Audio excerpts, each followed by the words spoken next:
Kan saksi. Baik, terima kasih yang mulia. Baik, saya mohon maaf kalau mungkin ada yang tertinggal, nanti bisa kalau diizinkan bisa yang bersangkutan untuk menanyakan kembali. Jadi saya mulai menjawab dulu. Saudara saksi, kalau yang mirip dijawab gabungan saja, nggak usah per orang, baik, ya, supaya agak lebih efisien juga. Baik. Jadi ketika tadi ditanyakan terkait dengan penanyaan bahwa apa sih yang membedakan Situng Sirekap 2020, Sirekap 2024. Jadi di Situng tadi sudah disampaikan bahwa yang menginput itu adalah pertama, jadi para KPPS itu harus melakukan salinan sejumlah saksi. Dan itu relatifly, kalau kita bicara, itu juga relatifly yang sangat membuat capek buat rekan-rekan di KPPS, ya.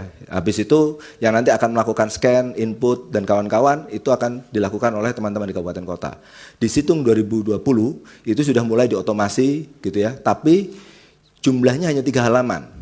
Beda dengan Situng 2024 yang satu TPS-nya jumlahnya 75 halaman. Jumlah TPS yang terlibat saya kurang hafal 200 atau Sirekap 2020, Pak. 270 kabupaten, ya. Kalau yang ini jumlah pemilihannya lebih banyak, jumlah TPS-nya jauh lebih banyak. Kalau nggak salah sekitar 200 ribuan seperti itu. Jadi secara scale itu berbeda kita bicara. Nah, ketika kita bicara terkait dengan bagaimana development Sirekap itu, gitu ya. Nah, kami memiliki ada tim tester, ada tim developer, ada tim security, tim infra, tim basis data. Dan itu tim yang segregated.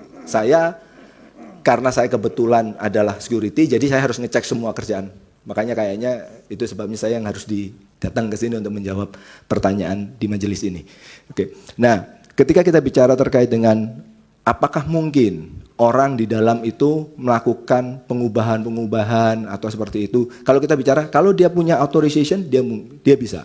Tapi itu sebabnya kalau di kasus yang Lampung tadi, itu kita bisa tahu itu siapa yang melakukan, jam berapa dia melakukannya, IP-nya berapa, kita semua catat. Karena di dalam security itu ada 2 pendekatan. Yang pertama, kita mencegah kejahatan atau kita mencatat kejahatan. Karena orang kan kalau kita bisa mendeteksi, oh ini penjahat, ini orang baik, nah kita lakukan pencegahan. Tapi kan bisa saja orang yang kita deteksi sebagai orang baik, ternyata lambat laun dia melakukan kejahatan.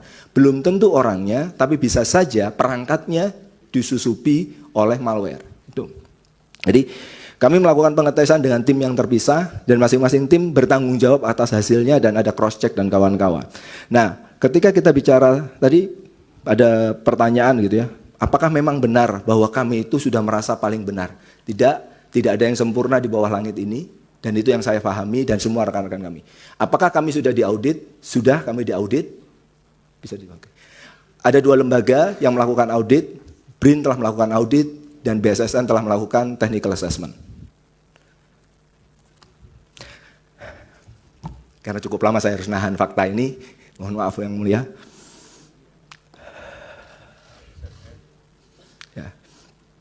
Nah, jadi kami sudah diaudit,